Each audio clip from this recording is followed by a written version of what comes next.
Bonjour, bienvenue sur CryptoAli, j'espère que vous allez bien. Aujourd'hui, sans tarder comme d'habitude, on va aller voir le prix du XRP, 1,58$ qui augmente, en même temps que Cardano à 2,34$.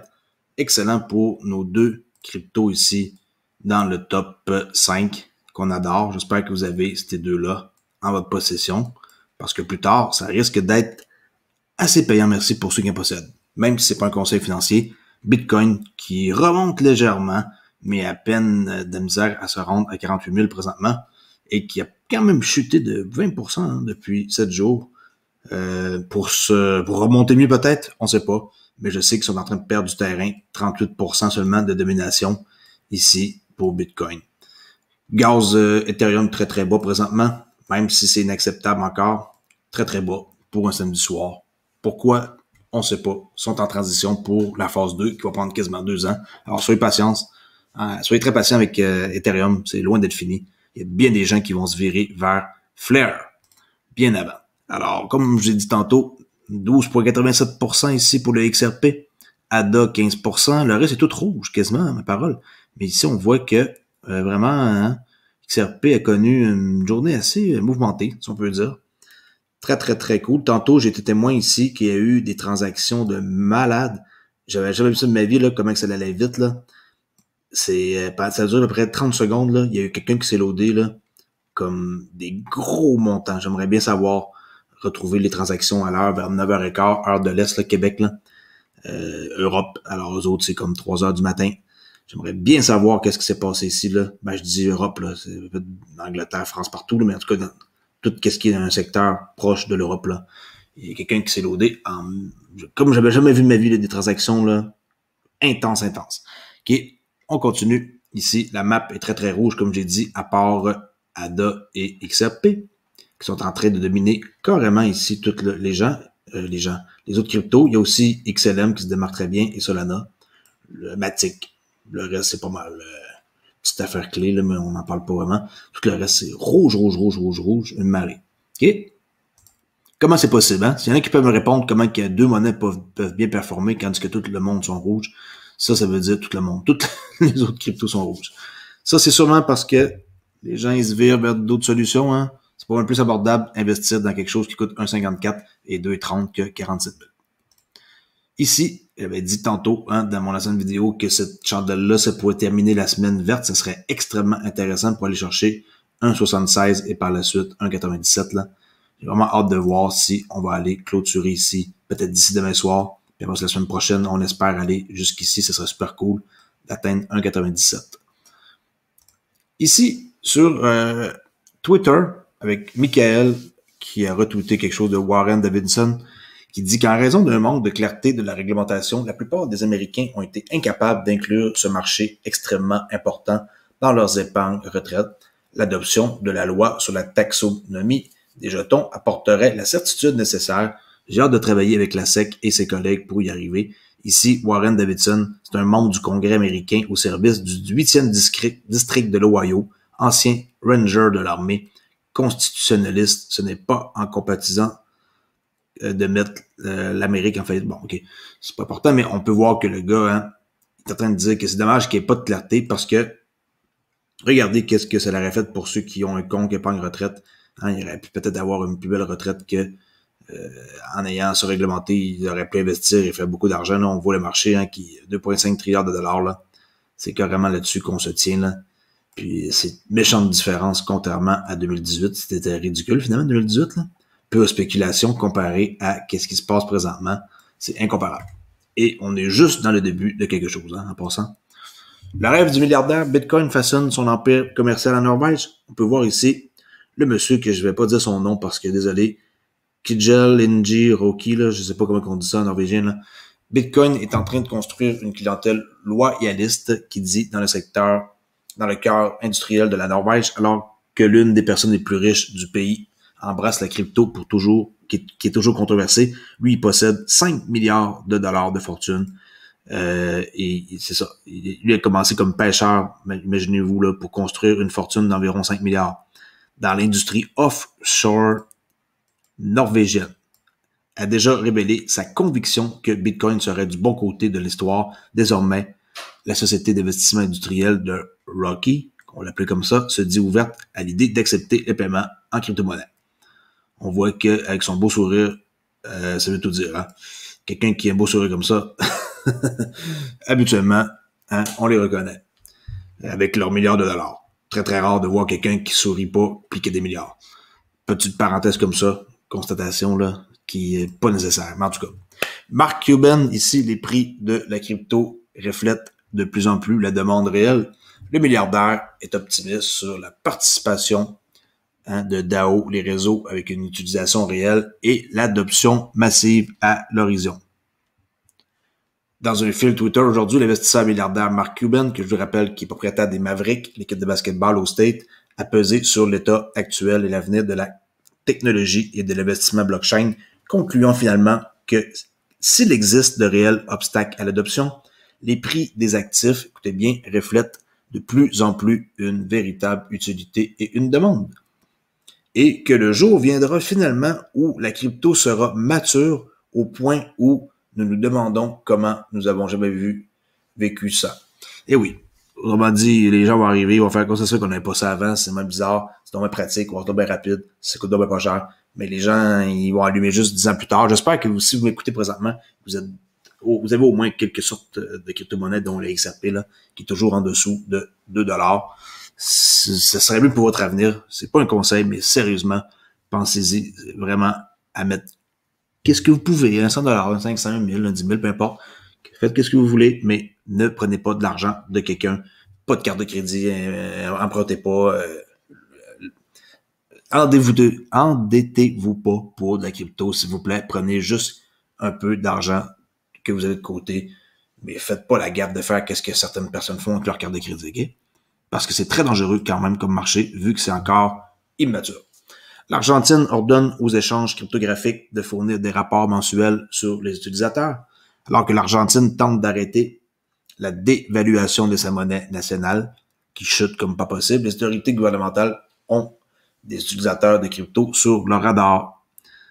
L'Argentine a pris des mesures ces derniers mois pour réglementer l'industrie de la crypto. Les mouvements surviennent alors que le pays tente de lutter contre la fuite des capitaux. L'Argentine met à jour son cadre réglementaire pour inclure davantage le contrôle sur les opérations financières liées aux crypto-monnaies. Attention aux Argentins, ils vont se faire vraiment rentrer dedans avec une publication, avec un formulaire là, qu'ils vont devoir remplir. Alors, encore une fois, là-bas, ils vont pas vouloir, ils vont comme s'en prendre aux utilisateurs. Là. Faites attention. S'il y a des Argentins qui m'écoutent. Ici, même si c'est un article qui date du 23 avril, on s'en fout. L'important, c'est que l'article est très utile. Si j'en parle, une introduction à la OneChain, c'est l'équivalent de Flare, mais un peu différent et conçu avant, avec des applications qui sont construites aussi sur la OneChain.org, qui est comme par exemple Zookeeper, là, même affaire que Flare Finance. Un article intéressant que je vais vous mettre dans la description. Qu'est-ce que la OneChain? Quels problèmes OneChain résout-il? Comment OneChain est sécurisé? Quels blockchains sont pris en charge? C'est très intéressant, hein? Le grand livre XRP, c'est pour ça que je suis là-dedans. Mais XRP qui sont sur ma clé Ledger maintenant, ils sont utiles et ils travaillent pour moi et me rapportent à tous les secondes que je parle des zoos. Sans joke, comme Flare Finance va faire. Qu'est-ce que le groupe Starman? Vous allez comprendre. Comment fonctionnent les ponts transversaux décentralisés? Comment puis-je initier une transaction cross-chain? Allez voir ça si ça vous intéresse et que vous voulez mettre vos jetons XRP, jetons crypto-monnaie XRP au travail, hein, puis que vous voulez pas attendre que Flare décolle ou en prendre une petite partie pour mettre là-dessus, une petite partie sur Flare, une petite partie sur Flare Finance, allez-y, foncez. Moi, je l'ai fait et je suis bien content des résultats. En même pas 2 mois, j'ai récupéré toute ma mise que j'ai mis et par la suite, je vais rouler avec de l'argent gratuit. OK? OneChain, allez voir, plus qu'intéressant. Donc, mise à jour du procès XRP, Ripple nie avoir tenté de plaider astucieusement une défense de bonne foi. Je vais vous mettre l'article, parce que je vais pas faire une vidéo qui est très longue. Même affaire ici, un autre article sur une mise à jour du XRP. La SEC affirme que les dirigeants de Ripple étaient au courant de leurs offres erronées. Ouf, ça par exemple, hein, je trouve que... Est-ce qu'ils étaient vraiment au courant? Qu'est-ce qu'ils faisaient? Oui, non. Faites-moi un petit commentaire là-dessus. Sérieux, hein? Ça va loin, ça commence à me fatiguer tout ça. La plainte La plainte plaide que Chris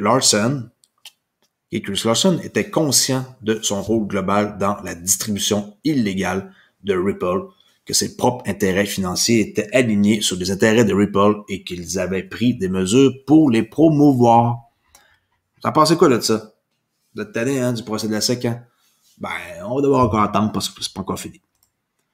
La pétition des détenteurs d'XRP pour enquêter sur Jay Clayton obtient un nombre requis de signatures. Si vous ne le savez pas, le fondateur de crypto, Thomas Hodge, soumettra désormais la pétition au président de la SEC. Je pensais que ça avait été fait. Apparemment, c'est pas encore fait.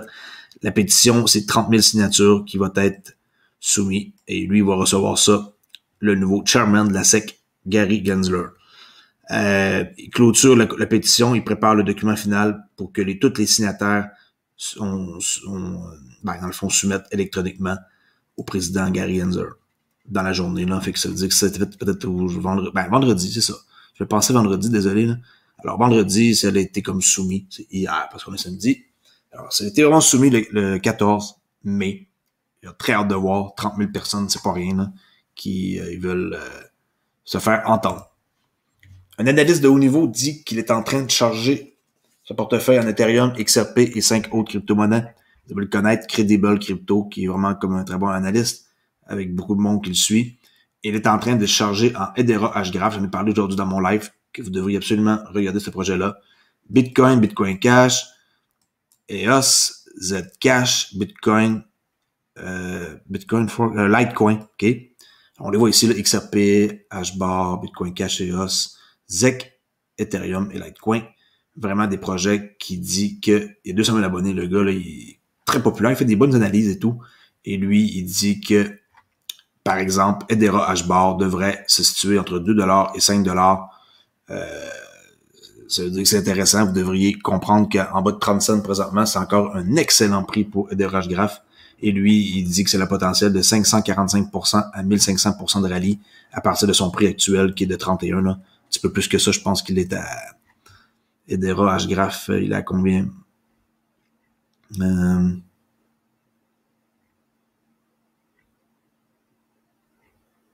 Petit instant. Que si tu à 33 centimes, j'étais pas loin, là, qui est 33, 31, là. Légèrement en baisse, mais quand même, sur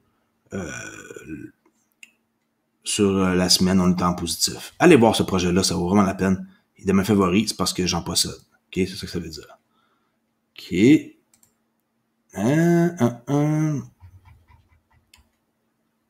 vais vous mettre l'article sur cet analyste-là. Vous irez voir au complet. Il y a beaucoup de trucs que c'est intéressant à lire. 19 millions d'Américains pourraient commencer à acheter de la crypto cette année selon un sondage. Quand même. C'est pas rien. C'est pas à négliger. C'est beaucoup de gens. Et il se peut qu'un groupe américain, c'est-à-dire ici, beaucoup plus grand et diversifié, possède des cryptos. Cela est basé sur une enquête de Gemini Exchange qui liste pas le XRP, qui me fatigue un peu là, avec les frères Winklevoss. L'un des échanges les plus populaires disponibles aux États-Unis. Dommage, eux autres sont pro-Bitcoin. Mais en tout cas, bon, selon leur étude, apparemment, il y aurait 10 millions d'Américains qui pourraient commencer à acheter de la crypto cette année.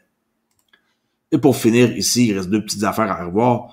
L'histoire d'amour de la génération Y avec la crypto brûle en ce moment. 2 sur 3 disent qu'elle est plus attrayante que jamais. Voici pourquoi. Ça aussi, un autre article intéressant que j'ai trouvé sur Market Business Insider. Et je vais aussi la mettre dans la description parce que sinon, ça fait beaucoup de choses à raconter. Mais je crois que c'est essentiel parce que j'ai des jeunes de la génération Y qui écoutent ma chaîne et ça manque à leur savoir d'avoir des informations comme ça là, que je trouve important à lire. Allez voir ça et dites-moi ce que vous en pensez, la génération Y qui m'écoute. Et pour finir ici, je vais vous faire entendre un petit extrait qui date de 2019, mais qui est important à savoir avec Evan Schwartz sur le sommet de Interledger Protocol. Écoutez bien qu'est-ce qu'il va dire sur qu'est-ce que c'est comme possibilité l'Interledger Protocol par rapport à l'argent. Écoutez bien ça, vous allez être incroyablement surpris. C'est parti. The core of the network much more efficient because it's all just homogeneous packets. So with Interledger, again, open standard, connects different types of networks. It's use case agnostic, and it's about doing packetized money. So voilà, c'est ici que vous devez voir là, quelle est la taille du marché pour l'Interledger. Écoutez bien ce que la taille.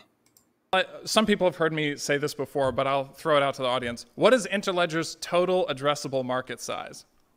Écoutez bien. All the money. Voilà. C'est la possibilité d'avoir tout l'argent qui roule là-dessus. Alors, si vous pensez que l'Interledger Protocol, là, allez voir ici leur site. C'est rien, puis qui font rien, puis oubliez ça, c'est quand même de quoi que vous devriez vous intéresser. Protocole Interledger. OK? Alors, sur ce, merci beaucoup à réécouter et je vous dis à la prochaine vidéo. Allez vous abonner si vous êtes encore nouveau sur ma chaîne et que vous aimez qu'est-ce que je fais. Merci, au revoir.